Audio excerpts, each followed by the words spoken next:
In a quiet room, a person sits on the couch looking down at a phone. The house is still, the lights are soft, nothing dramatic is happening. Then the cat walks in. It does not meow.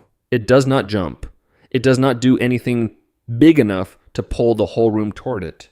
It simply stops beside the person's leg, looks up, waits for a moment, and places one small paw on their hand. The person smiles, gives the cat a quick stroke on the head, and looks back at the screen. To most of us, that moment is easy to miss. It feels ordinary. A cute little interruption, a small habit. Just one of those things cats do.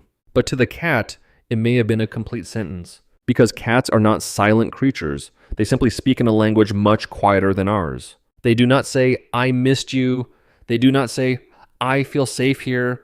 They do not say, "Please follow me," or "Something has changed in the house," or "I need you to notice me right now." Instead, they speak with their bodies. A stretch, a stare, a paw, a nose, a tail, a small movement from one room to another. And the problem is not that cats are not communicating. The problem is that many of us were never taught how to listen. Today, we are going to look at 10 everyday behaviors your cat may use to communicate with you. Some of them are affectionate. Some are requests. Some are learned habits. Some are connected to stress, uncertainty, or a need for reassurance. And the last one may look like pure love, but if it happens too often, it can also be a small warning sign that your cat needs support. Before we begin, there is one important rule. You cannot read a cat's behavior like a simple dictionary. One behavior does not always mean one thing. A stare is not always love. A meow is not always hunger. A cat following you is not always clinginess. The meaning depends on the moment. So, before you decide what your cat is trying to say, ask 4 questions. First, when does the behavior happen? Is it after you come home, before mealtime, when guests arrive, after a loud noise, when you are about to leave the room? Second, what does your cat's body look like? A relaxed face, soft eyes, loose tail, and slow movement tell a very different story from flattened ears, a tense body, wide pupils, or a tail that is snapping back and forth. Third, is this behavior new, sudden, or much stronger than usual? If your cat suddenly starts hiding, licking too much, crying more, avoiding food, or acting unlike itself, that is not something to romanticize. That is something to observe carefully. And fourth, how have you responded in the past? Cats are very good at learning what works. If one little paw tap once made you stand up and feed them, they may remember that. So the question is not, what does this behavior always mean? The better question is, in this exact moment, what might my cat be trying to tell me? The first behavior is one you have probably seen hundreds of times. Your cat walks into the kitchen, stops in front of you, lowers its chest, stretches its front paws forward, and lets its body become long and loose. Most people think, oh, it just woke up. And sometimes that is exactly true. Cats stretch for physical reasons, just like we do. But when that stretch happens in front of you, with a soft face, a relaxed tail, and direct attention towards you, it can also be social. A stretch followed by eye contact may be an invitation. Your cat may be saying, in its own way, I am ready, let's do something. A slower, calmer stretch can mean something else. It can be a sign of comfort. Cats do not fully loosen their bodies in places where they feel unsafe. A cat that stretches near you, slowly and freely, may be showing that your presence does not feel like a threat. And if your cat stretches when you come home, that can feel almost like a greeting. Not the loud, jumping greeting of a dog, but a quiet, feline version, a full-body hello. The important thing is not to force one meaning onto it. Watch the moment. Watch the body. Watch what happens next. Because sometimes a stretch is just a stretch. And sometimes it is your cat saying, I am comfortable enough here to soften.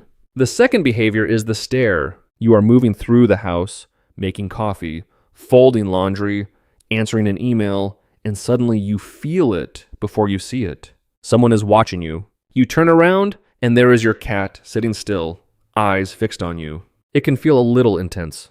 But that stare is not always one thing. If your cat's body is loose, the eyes are soft, the face is calm, and the blinking is slow, the gaze may be a sign of comfort and connection. Your cat is aware of you. It is choosing to keep you in its attention. But if the stare is sharper and your cat keeps looking from you to the food bowl, from you to the door, or from you to a favorite toy, then the message is probably more specific. Your cat may be directing your attention towards something it wants. And then there is another kind of stare, a tense stare. If the body is low, the ears are turned sideways or pressed back, the pupils are wide, and the tail is moving hard, that is not a moment to call cute. That may be stress, discomfort, or a boundary. So do not read only the eyes. Read the whole cat. A gaze can be closeness, it can be a request, it can be a warning. The difference is often hidden in details humans tend to overlook. The third behavior is the paw touch. You are sitting at your desk, or scrolling on your phone, or watching TV. Your attention is somewhere else. Then you feel it. One soft paw touches your hand, not a scratch, not a strike, just a small deliberate contact. Then it happens again. A paw touch is often one of the gentlest ways a cat asks to enter your attention. It may not want food, it may not want a door opened, it may simply want you to come back into the room emotionally. Your body is there, but your focus is gone, and your cat has noticed.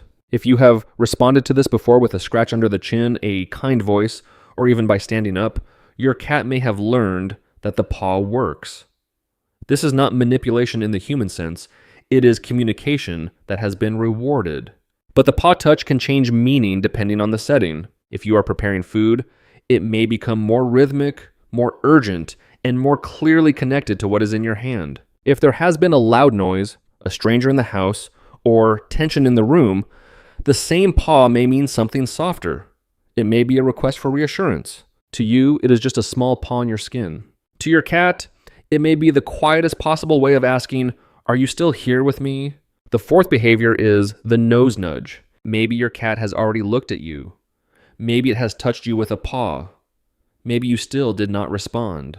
Then it comes closer and presses its nose into your hand, your leg, your arm, or the object you are holding. If the paw touch is a knock at the door, the nose nudge is the doorbell. It is more direct, more physical, harder to miss. When a cat nudges you with its nose, it may be increasing the signal because the smaller ones did not work.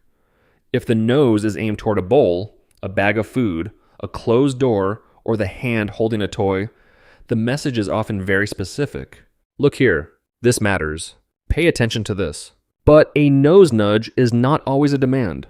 After a stressful event, like thunder, a vet visit, a loud argument, or a visitor in the home, a soft nose press may be a way for your cat to ground itself through contact. It is checking reality through you. You are warm. You are familiar. You are still there. The best response is not always to give in to whatever the cat wants, but it is almost always helpful to acknowledge the signal calmly, because even when the answer is no, your cat still benefits from knowing the message was received. The fifth behavior is when your cat leads you somewhere. It looks at you, walks a few steps, then turns around. If you do not follow, it may come back, meow once, brush against your leg, and try again. This is one of the most interesting things cats do with humans, because it shows that your cat is not just reacting to you. It may be trying to connect your attention to a place. Your cat knows the layout of your home in a way that is different from you. It knows the food bowl, the water dish, the litter box, the favorite window, the closet where toys disappear, the corner where a strange smell appeared overnight. If it leads you to the kitchen, maybe the bowl is empty. If it leads you to the door, maybe it wants access. If it leads you to a random spot on the floor, maybe something has changed there. A smell, an object, a sound, a thing out of place. And here is the deeper part. Your cat does not have hands. It cannot open a door, refill a bowl, move an object, or fix the strange new thing in the room. But it knows you can. So when it walks ahead and turns back to see whether you are coming, it is building a bridge between its world and yours. Its world is made of scent, sound, position, memory, and small changes. Your world has hands. The sixth behavior is bringing you a toy or object. A fabric mouse, a feather wand, a hair tie, a sock. Something completely random that only your cat understands as important. It carries the object across the room, drops it near you, and waits. This can mean several things. Often it is a play invitation. The cat has chosen an object and brought it to a social partner. It is not just playing alone. It is trying to involve you. Sometimes it can look like a report. The cat carries the item with pride, maybe with a chirp or a little sound, as if announcing that something has been found, caught, or claimed. And sometimes, when a cat brings a favorite object and leaves it near you without demanding immediate play, it can feel like a form of sharing. But we should be careful not to turn every object into a romantic symbol. Cats are hunters, players, learners, and social creatures. This behavior can come from instinct, habit, excitement, play, or trust. In the house, the prey may no longer be real. It may be a cloth mouse. It may be a sock. It may be a toy with one eye missing and half the stuffing gone. But the place your cat chooses to bring it can still matter, and sometimes that place is beside you. The seventh behavior is the head tilt. You say your cat's name, or a familiar word, food, treat, outside, come here, come here. Your cat pauses, turns its face slightly, and tilts its head. One ear adjusts, the eyes sharpen, the body becomes still. It is almost impossible not to find it adorable, but the cuteness may only be the surface. A cat's ears are extremely mobile, and small changes in head position can help it focus on sound. A head tilt may be part of your cat's effort to locate, process, or understand something interesting. But cats are not only hearing you, they are also watching you. They learn the rhythm of your voice. They learn which sounds are followed by food, touch, play, doors opening, or movement. They learn the difference between the voice you use when you are calling them and the voice you use when you are simply talking to yourself. Your cat may not understand human language the way another person does, but it can learn patterns: sound, face, gesture, result. And when it tilts its head, it may be trying to connect the sound you made with something stored in memory. The sweet part is not just that your cat looks cute. The sweet part is that it is trying. The eighth behavior is sitting between you and someone else. You are talking to a friend, laughing with a family member, focused on another person. Then your cat appears. It steps into the space between you, sits down, and looks up as if it also belongs in the conversation. Many people call this jealousy, but we should be careful with that word. Cats may not experience jealousy exactly the way humans do. Still, they can notice when attention shifts away from them. If your cat is strongly bonded to you, moving into the middle may be its way of returning to the social circle. It is not always trying to ruin the moment. It may be asking, am I still included here? Some cats may also respond to emotional changes in the room. If voices rise, bodies tense, or the atmosphere changes, a cat may move into the middle because something feels wrong. It does not understand the argument, but it may sense the tension. The best response is usually simple. Do not punish the cat for entering the space. Give it a small acknowledgement, a touch on the head, a soft word, a brief glance. For many cats, that is enough. They only needed to know that they still count. The ninth behavior is following you from room to room. You stand up and your cat stands up. You walk into the kitchen and it appears in the kitchen. You close the bathroom door and a few seconds later there are 4 little paws under the crack. This can be funny.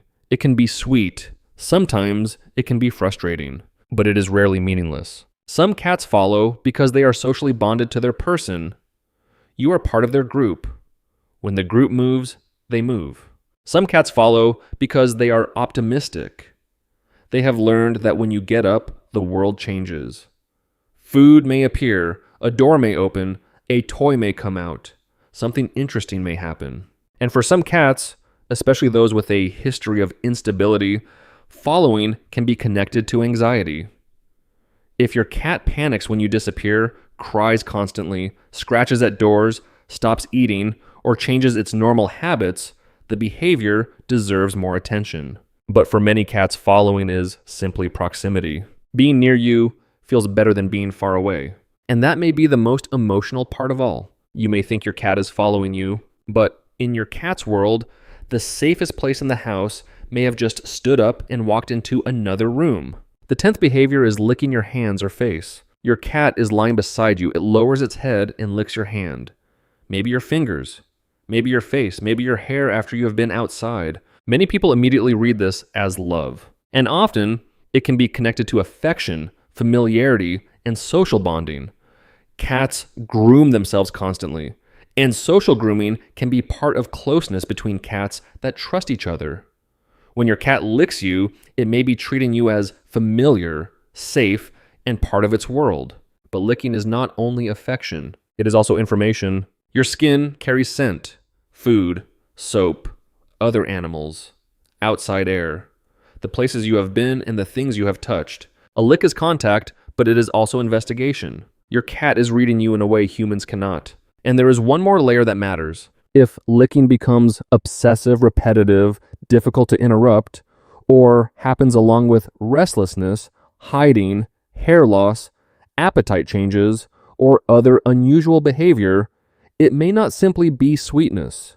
It may be stress, discomfort, or a sign that something has changed in your cat's body or environment. That is why this behavior belongs at the end, because it can be one of the most intimate things your cat does, and also one of the small signs that love requires attention, not just affection. After all of this, we can return to the beginning. The quiet room, the person on the couch, the cat stepping closer, looking up, and placing one small paw on a human hand. Before, that moment may have looked like nothing. Now it looks different, because your cat does not communicate in long speeches. It communicates in small signals repeated over time. The stretch after sleep, the quiet stare from across the room, the toy placed at your feet, the nose pressed into your hand, the head tilt when you speak, the pause waiting outside the bathroom door. Not every behavior means love. Some behaviors are needs. Some are routines.